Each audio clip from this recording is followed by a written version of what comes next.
Egypt is one of the most populous countries in Africa and the Middle East.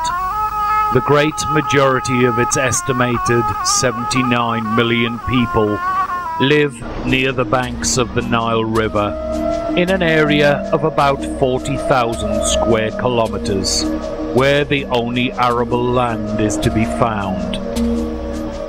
The story of Egypt is to a large extent the story of the River Nile. The Nile is the world's longest river, rising near Lake Victoria in East Africa. The Nile ends on the Mediterranean coast after a journey totaling over 4,000 miles. As the river nears the Mediterranean, it splits and forms the Nile Delta. Its waters here help create some of the world's most fertile soil. At the point the river divides into the delta sits Egypt's capital, Cairo. Cairo is ranked as one of the most densely populated cities in the world, nicknamed the City of 1,000 Minarets for its preponderance of Islamic architecture. Cairo has long been a center of the region's political and cultural life. The city's original name in Arabic is Al-Qahira, which became Cairo after Europeans corrupted the name. The city and its 14 million inhabitants has almost reached bursting points, with its suburbs reaching out almost to the Giza plateau with its renowned pyramids.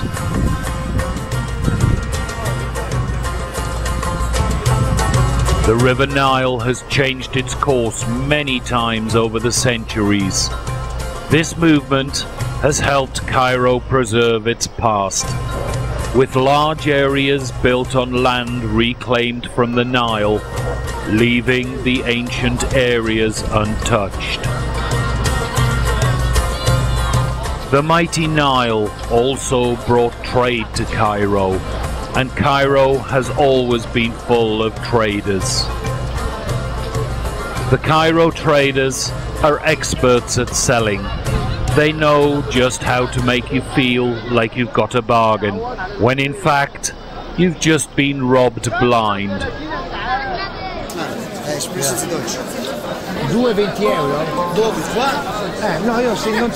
Not only can they sell, but they can do it in many languages. Almost all are multilingual.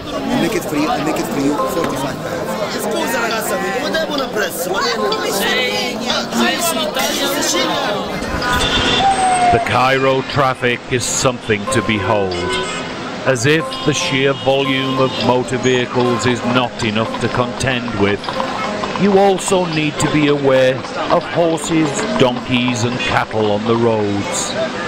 Throw a complete lack of rules of the road, other than to use your horn as much as you can, into the mix, and complete chaos results.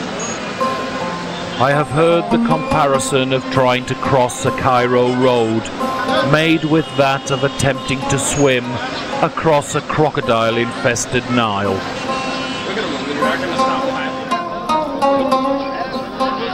Leaving modern Cairo behind, we pass through the gates of the ancient city to find the real heart of Cairo. Traditional transport seems more practical for the narrow streets and alleyways here. The streets are often congested by stalls selling staples of everyday living.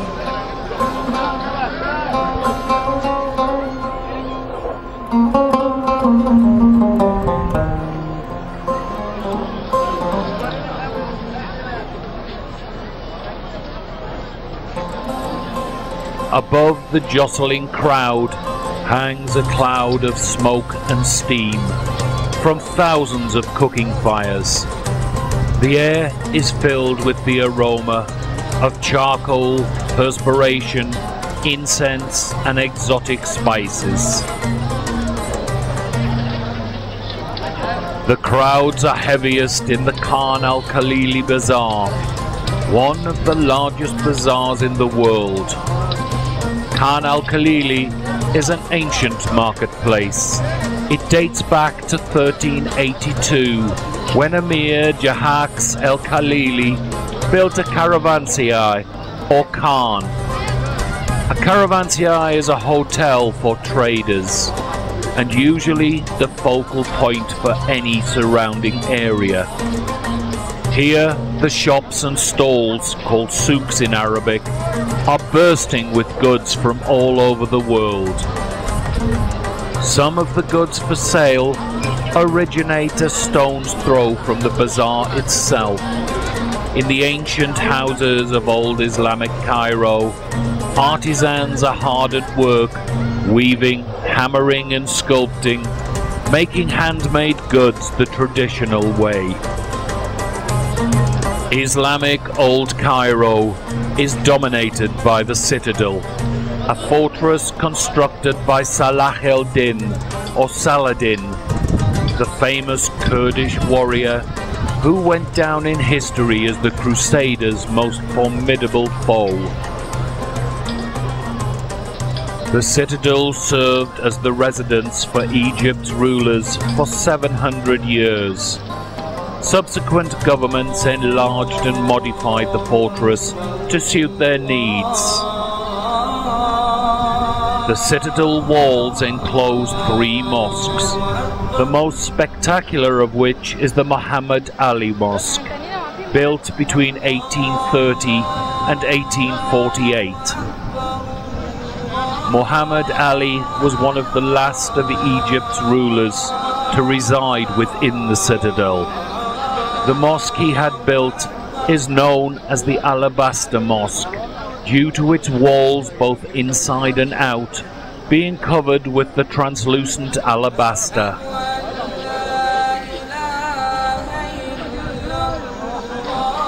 The interior of the mosque is overwhelming, dripping with Baroque-like opulence, characteristic of Turkish architecture. This, however, is no accident, as the Greek architect copied almost exactly the interior of the Blue Mosque from Istanbul.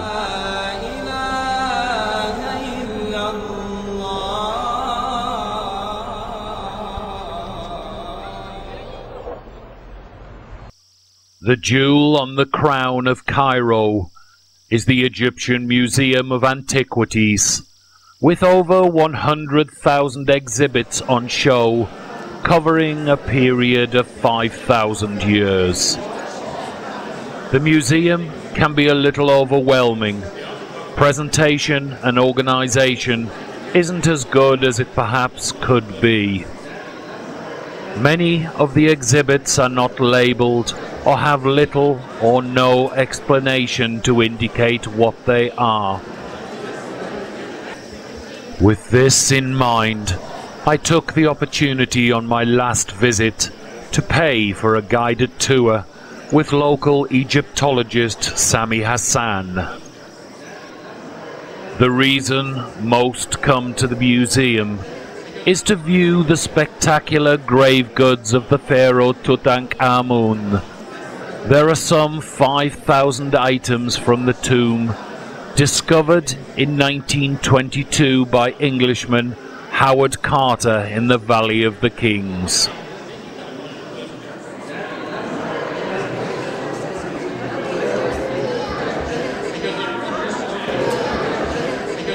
So in this museum we have over 150,000 pieces. These pieces were discovered in different parts of Egypt, in the south and in the north. In Upper Egypt, in the area known as Luxor, we discovered the tomb of that young and minor king Tutankhamun. The king himself was not a black man, he was not a dark skin, he was as brown as me. We have his body. We can look at the skin and know his color. But when they decided to make a statue for the king as a bodyguard, during that times, the ancient times, they used to have black Egyptians as bodyguard because they were famous as good warriors and strong people. So when they decided to make the statue of the king in the form of the bodyguard, they painted his skin in black, as you can see here. The material of the two statues is wood. What we have here is a statue made out of wood for the black jackal or the black dog. This jackal is considered as a manifestation, just a manifestation for the god known as Anubis, A-N-U-B-I-S. Anubis was the guide of the soul to the afterlife, the soul of the king. And in the same time he was considered, this god Anubis, considered as the guard of the cemetery, the god in charge of mummifying the bodies of kings and high officials. We have here, as you can see in front of you, a number of statuettes. The material of these statuettes is wood, covered with plaster and then painted with gold leaf. These are not golden statues, and they are representing the king, King Tut himself, in the form of the great universal God. We have two statuettes on the sides for the falcon. The falcon during the ancient times was considered as a manifestation for the god known as Horus, H-O-R-U-S. Inside this tiny coffin, in the form of the mummy, we found a lock of the queen's hair. After the death of the king, the queen was trying to say, after your death, I'm also dead. But she cannot kill herself. We have here is a number, 4 statuettes for the king, representing the king in different positions. The material of these statuettes is wood, covered with plaster again and painted with gold leaf, as I mentioned before. The two on the sides are for the king with the crown of Upper Egypt on his head, mounting a back of a panther or a leopard. And the two in the center are for the king with the royal emblems, with the crown of Lower Egypt on his head. So they had 2 crowns, one for Upper Egypt and the other for Lower Egypt. Everything. Actually, now we were lucky to discover the throne of the king. This is the only royal throne we have found in Egypt, and still intact, still in a very good shape. The throne of King Tutankhamun, the king used during his lifetime. The material of this throne is wood and covered with sheets of gold. And on the front part of the throne, if you look at it, you will see the scene of the king sitting and the queen touching him with love. In the same time, the two of them having in their feet just one pair of sandals. That means they are one person. They have one sandals in their feet. This is the throne of the king, and the king is protected by the goddess Wadjet, the cobra, the goddess of Lower Egypt. And that goddess Wadjet actually has the crown of Upper and Lower Egypt on her head. That means the protection is not for just one part, it's for the 2 parts. The king will live forever in the paradise after his death. But according to the religion, the king should go once every day during that afterlife to the court of the judge of the afterlife in order to answer one single question. That means one question every day. It means 365 questions.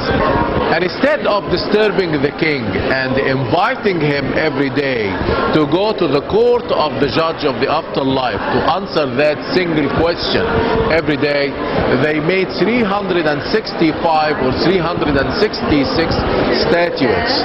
And on the front of each statuette, they put the answer of each question of every day. and instead of going, he will send one of these statuettes. We have here another chair for the king. It's one of the chairs used by the king during his great festivals. It's the festival chair. It looks, if you look from the size, you may think that it's a folding chair. It's not a folding, it looks like a folding. If you look to the legs of the chair from any side, you will see that the leg was shaped as if it was a head of one of the ducks or one of the goats. Can you see it? A head of the geese.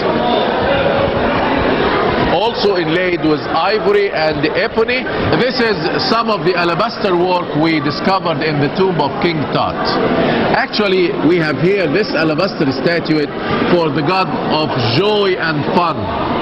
The name of this god is Bes, B-E-S. It was just for fun and joy and happiness. Besides that, actually, we have these small alabaster vases or jars for the perfumes of the king. Carter, after the discovery of the tomb, reported that he had the smell of the perfumes in these jars when he opened it for the first time after the discovery. And in the same time, the Egyptians used to make perfumes or the essence for the perfumes out of the real roses or flowers by squeezing the roses or the flowers in some piece of linen and getting the essence itself. The funeral beds, we are not sure about the exact function of these funeral beds, but if you look to these beds, you will find they were shaped in different way from the typical bed the Egyptians used. The front of this one was decorated with the head of the cow, and the cow during the ancient times was considered as a manifestation for the goddess of love and beauty. But having the cow in the tomb, it means she is the god in charge of protecting the tomb of the king and receiving the dead king with love and happiness, to make him cheerful and going to the afterlife with a cheerful spirit. In the burial chamber of the king, we discovered 4 wooden shrines. The shrines like these, they were prepared outside the tomb, and one was built over the other inside the burial chamber. Inside that stone casket or sarcophagus, we found a coffin in the form of the mummy. The material was wood covered with gold leaf. Opening that wooden mummy form coffin, we found another one, but the material was gold, 112 kilograms of gold, pure gold. Opening that coffin in the form of the mummy, we found the body of the king covered with cartonnage and painted with gold leaf. Opening that part also, we found the body of the king wrapped in stripes of linen. And the head of the king was covered with 2 golden masks. The famous golden mask you have seen a few minutes ago in the treasures room, and another golden mask still on the king's head in the tomb in Luxor. We decided to leave the body of the king in Luxor because X-raying the mummy, we found that it was mummified in a very bad way, not the royal style of the mummification.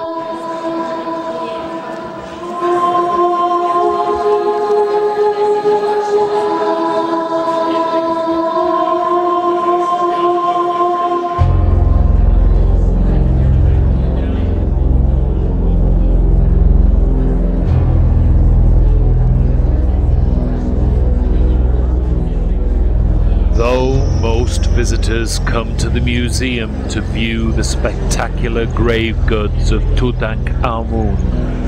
The museum is much more than that. Once you get away from the oppressive crowds around the King Tut exhibition, you can relax and start to enjoy some of the 5,000 years of history displayed here.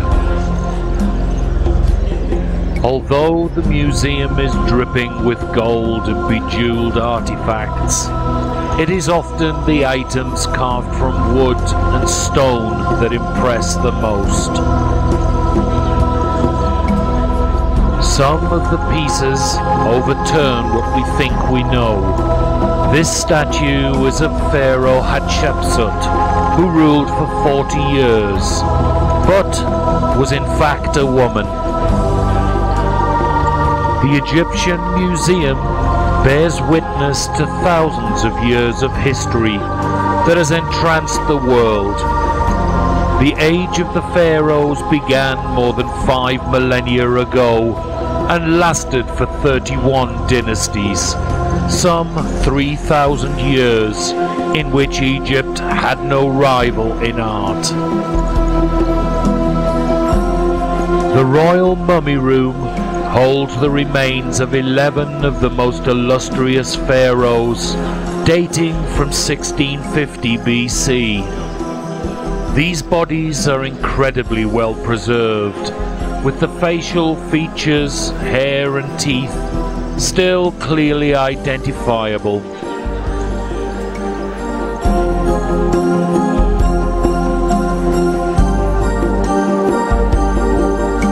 One of my favorite exhibits are these alabaster canopic jars and case built to hold the organs of a dead pharaoh.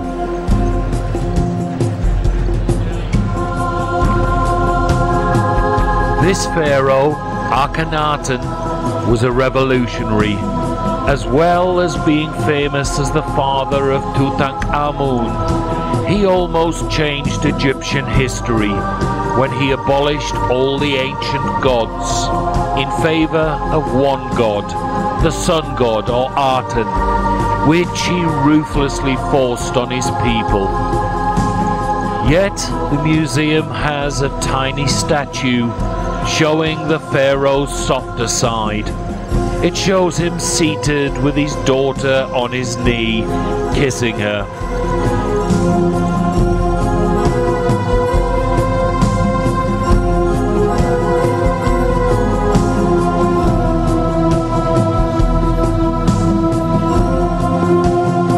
Another of my favorites is this wooden statue found at the Sakkara necropolis, dating back to 1200 BC.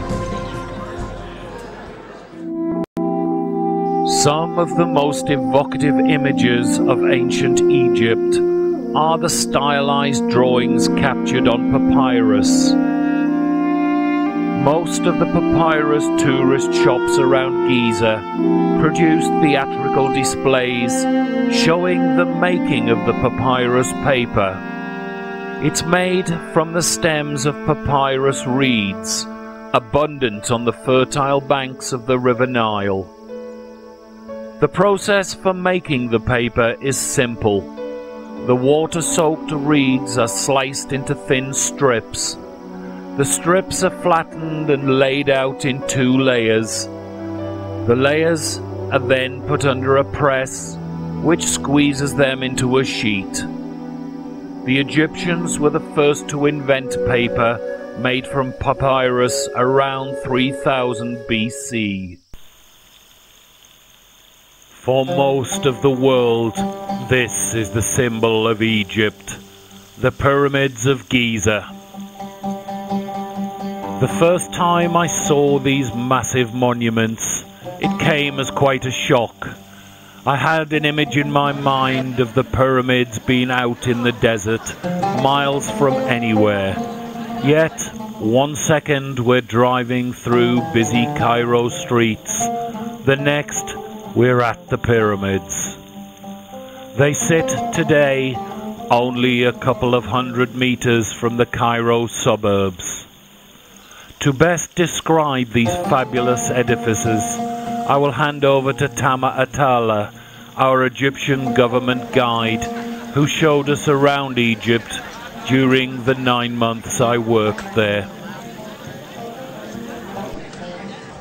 Again, introducing myself, my name is Tamer, T-A-M-E-R, and I'm going to be your tour guide, and I'm an Egyptologist as well. And So we have at Giza 3 big pyramids for 3 kings, father, son and grandson. Khufu is the father, son is Khafra, and the grandson is Menkaura. So 3 famous pyramids there at Giza area, and also the famous Giza Sphinx is there. Slightly over 4,500 years old, built out of an estimate figure of 2,300,000 blocks of stone. The average weight per block is 2.5 tons. 145 meters in height. Facing us over here with like the 2 triangular blocks of stone there, this is the original entrance to the pyramid. Who built the pyramids? That's the Egyptians themselves. It was a religious thing. The building of a pyramid was a religious thing. At that time, the king was not only king, he was also God. King in his life, but when he dies, he becomes God. And he's actually the God who will judge his people and decide whether they're coming back to life or not. So that's the importance of the king. We start to notice that the importance of the king drops. So the first pyramid is 145 meters over here. The next pyramid is 136 meters in height. But the next one is 74, much smaller, nearly half the size. The importance of the king gotten less. Why did they dig their tombs over here? Because the valley will be flooded, their bodies must be preserved. If they bury their deads in the valley, wash out and the tombs are going to be destroyed, so their bodies won't last. So they came over here to camp around these areas, west or east of the valley, until the flood season is over. Those 4 months of flood season where they were camping over here, they wanted to use, they had nothing to do, so they decided to invest over here in protecting the king's body in his afterlife and participating in the construction of the pyramid for him. So it was voluntary work. Voluntary, and it's good for them as well. They're given food, they're taken care of around here as they are working, but it was not a pay job. Some people were paid. These are the engineers, the architects who planned and organized the work and so, but the labor itself was voluntary by the people without any kind of slavery. It was people during the 4 months of the flood only, so it was not a continuous year-round job. It was during the 4 months of the flood that the pyramids were being built. Okay, how many years did it take to build this? Between 23 to 27 years. Between the different opinions was the time it took for building the Great Pyramid of King Khufu over here, and that's within his, more or less within his lifetime. Venturing into the Khufu pyramid is not for the faint-hearted. It can feel really claustrophobic and the heat is unbearable. After the long walk down into the depths of the pyramid, it opened into the Great Gallery with its corbelled vaulted ceiling stretching 28 feet above and 150 feet in length in front of us. This gallery leads to the Pharaoh's burial chamber. The magnificently sculptured figure known as the Sphinx, with the head of a man and the body of a lion, has stood guard over the pyramids for almost 5,000 years, protecting their secrets. It is the largest monolith statue in the world, standing 241 feet long, 20 feet wide and 66 feet high.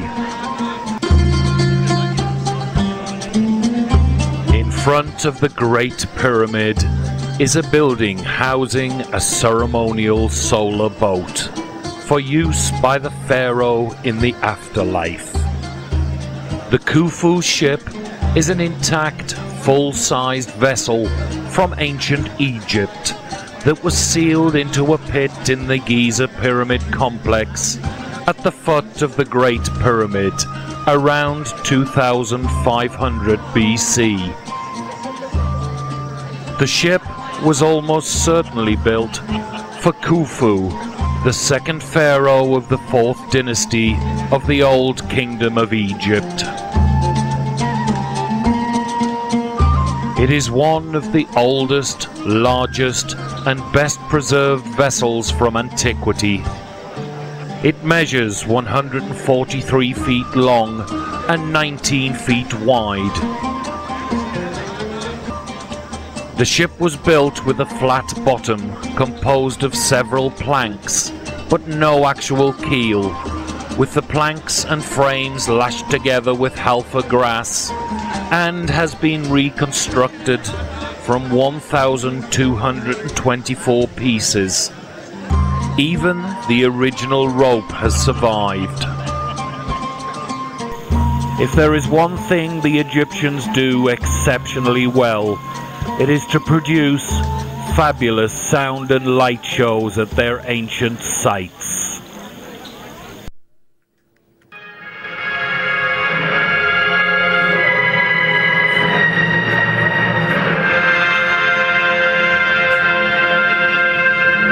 You have come tonight to the most fabulous and celebrated place in the world. Here on the plateau of Giza stands forever the mightiest of human achievements. No traveler, emperor, merchant or poet has trodden on these sands and not gasped in awe.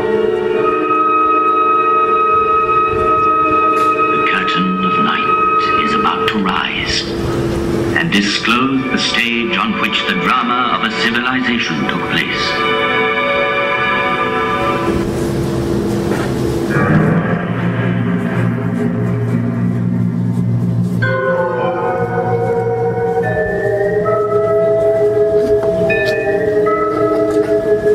With each new dawn, I see the sun god rise on the far bank of the Nile.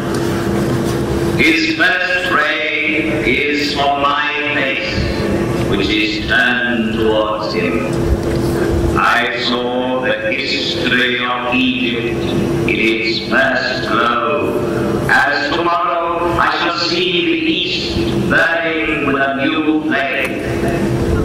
Here he is, close to us, in the guise of the Sphinx, carved in rock near his tomb. But the name which has remained with me is that given to me by a Greek traveler, the father of history, Herodotus.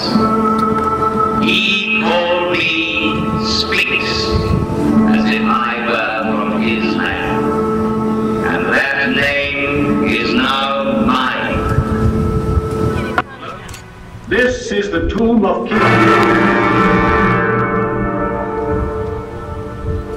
Pharaoh of the 4th dynasty, 4,500 years ago.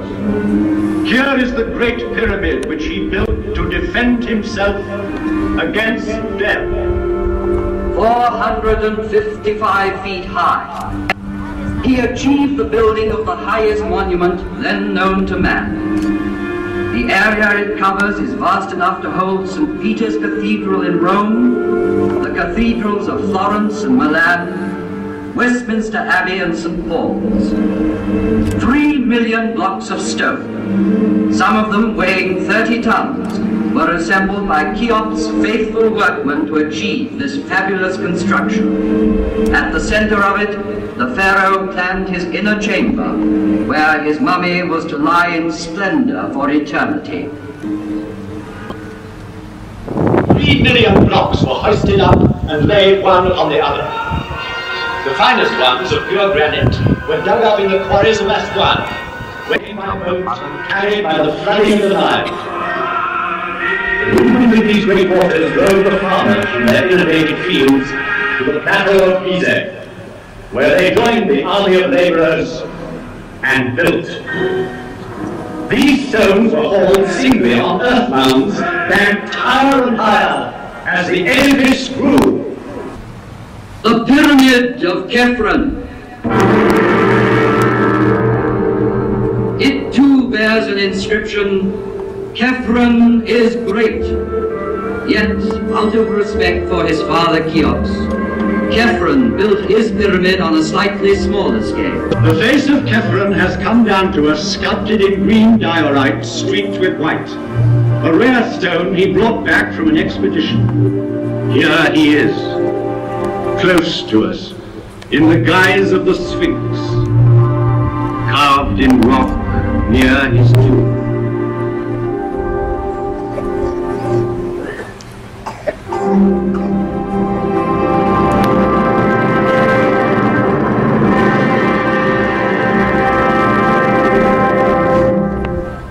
Mykenus.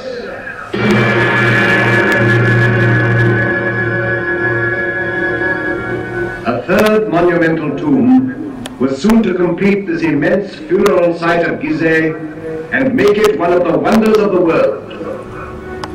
Though smaller, the Pyramid of Mykenus is perhaps the most impressive for being the culminating point of a vast design. Now the royal barge is coming upriver, manned by 200 oarsmen. Responding to the excitement of the crowd, they increase their pace. The pharaoh himself with the tiller maneuvers perfectly and brings the barge smoothly into the landing stage with the last burst of speed. One day the desert sands invaded the fields, marshes dried up on the river's bank.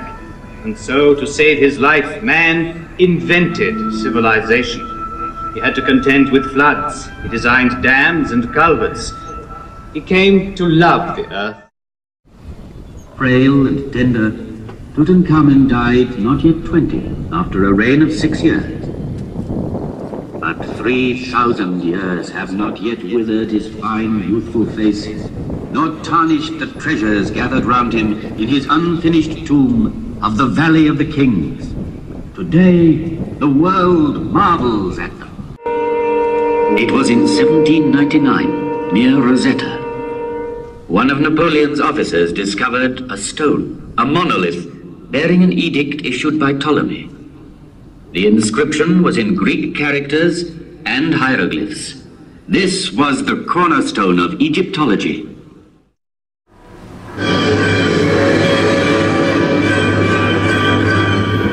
All at once, from the funerary chambers to the peaks of the pyramids, hieroglyphs were born to a new life.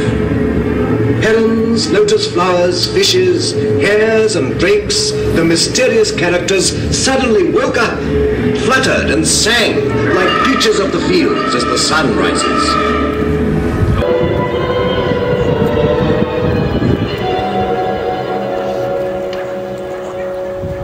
In the maze of this necropolis, let us stand by a tomb like 1,000 others, that of the mother of Cheops.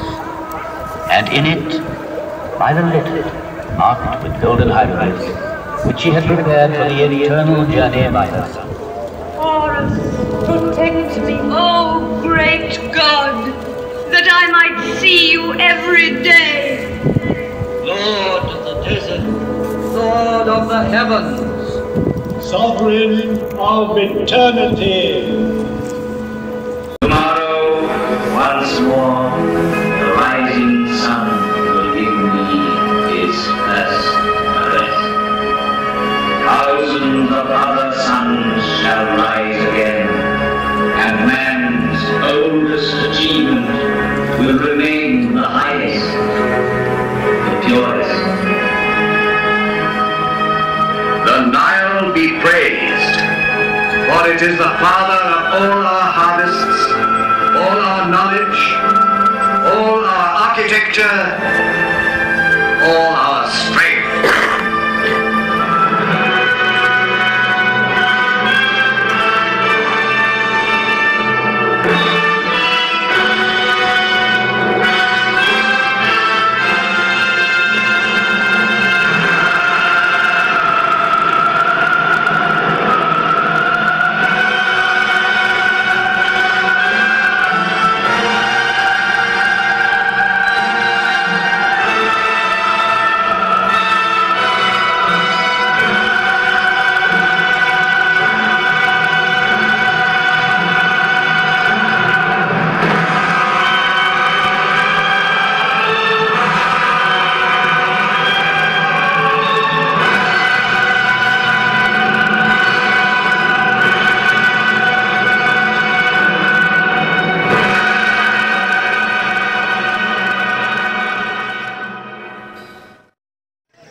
Around 15 miles from Cairo, are the ruins of the ancient Egyptian capital of Memphis. The history of Memphis is closely linked to that of the country itself. Its eventual downfall is believed to be due to the loss of its economical significance in late antiquity, following the rise of coastal Alexandria. Its religious significance also diminished after the abandonment of the ancient religion following the Edict of Thessalonica. The ruins of the former capital today offer fragmented evidence of its magnificent past. Very little of the ancient city remains today. The city was founded by Menes, traditionally regarded as the first king of the first dynasty, built on land reclaimed from the Nile in about 3100 BC.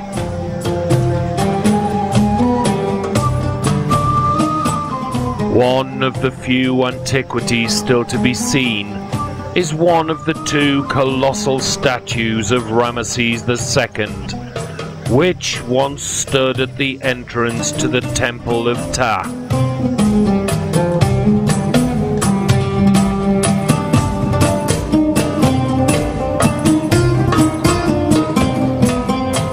The enormous limestone statue is almost 34 feet long. He is shown wearing the double crown of Upper and Lower Egypt, with the cobra head of Uto on his forehead as a protection. And with that smile, knows something we don't. Around 2.5 miles from Memphis lies the necropolis of Sakkara. This vast cemetery of funerary and religious monuments spans a period from the 27th century BC to the 10th century BC. It stands in the midst of an even larger pyramid field, stretching for almost 20 miles. The dominating feature of the area is the 3rd dynasty step pyramid of the king Zoser, the earliest of all the great monuments and the first in the world to be built entirely of stone.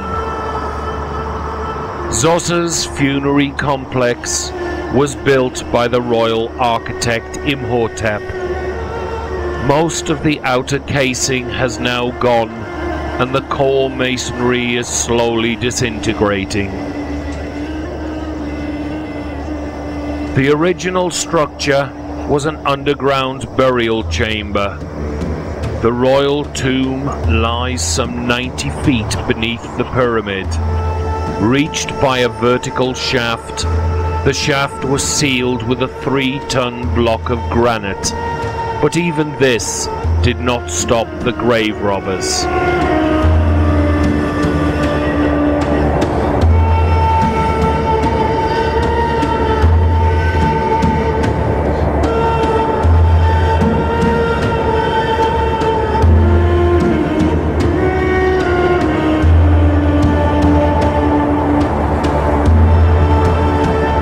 The entire complex within the 30-foot high walled enclosure, including shrines, temples, courtyards, and the pyramid itself, was the concept of one man, Imhotep, perhaps the first recorded genius in history.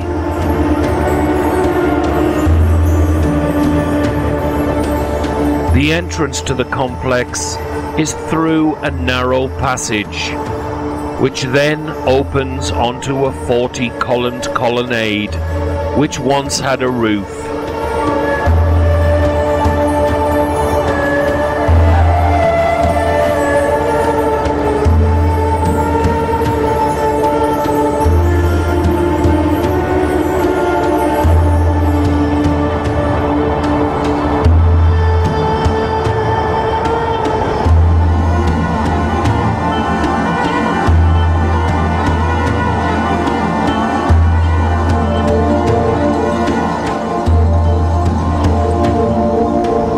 To the south, looking along the pyramid field, stands the Pyramids of Dahshur.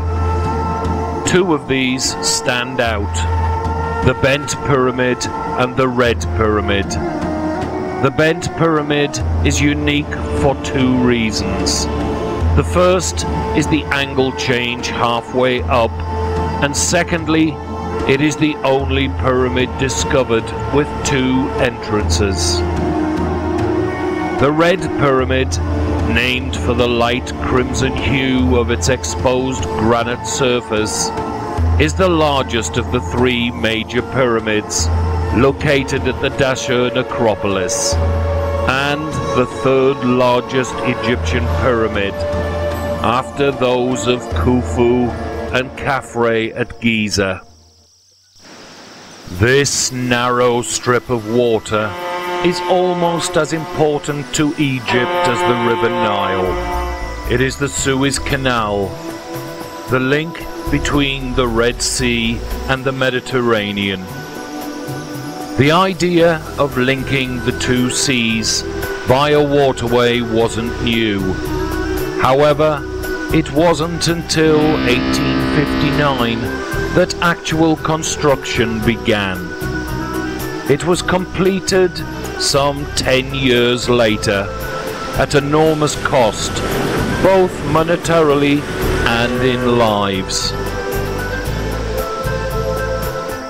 Every day, over 50 ships pass along the 163-kilometer-long waterway, and with every toll running into tens of thousands of dollars per ship, it's not hard to estimate the importance of the canal to the Egyptian economy. One of Egypt's most famous battlefields lies not on the Sinai, but near Egypt's Mediterranean coast, 120 kilometers west of Alexandria. Much of the battlefield is as it was left in 1942. There are still tens of thousands of mines under the shifting sands. In 1942, thousands of men died in a fierce battle here at El-Aiyat. It's not until you see the thousands and thousands of stones with names that you realize just how many died for this stretch of sand. The British and Commonwealth, the Germans and the Italians each have their own cemeteries.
Between El-Aiyat and the Suez Canal is Egypt's second city and largest port, Alexandria.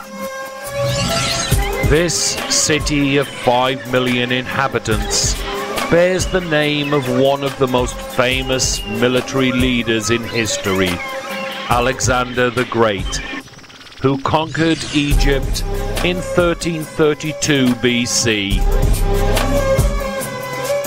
Noticing how the coast here swept around to form a natural harbour, he ordered the building of a fortified town. Not much remains of that era today. The large office blocks bustling for space on Alexandria's seafront, the Corniche, have been built recently, as was the classically styled tomb of the unknown soldier. This is the sole survivor of Alexandria's ancient Acropolis, a 25-meter pink granite column. It was erected in honor of Roman Emperor Diocletian. The whole Acropolis was known as the Serapeum. The site was destroyed by the Crusaders in 391 AD during a bloody religious cleansing. The cleansing also included the burning of the Alexandria Library, regarded as the greatest repository ever. In ancient times, Alexandria Harbour boasted the tallest building in the world, the Pharaoh's Lighthouse. After it was destroyed during an earthquake, its foundations were used by a Sultan, Kalik Bey, to build the fort that still guards the port today. Fort Kalik Bey helped to protect the city during numerous battles. Life in Egypt will always be a struggle between two opposing elements, water and fire. The blazing sun ruling over a vast, forbidding land, a mighty sun god that remains as powerful as ever.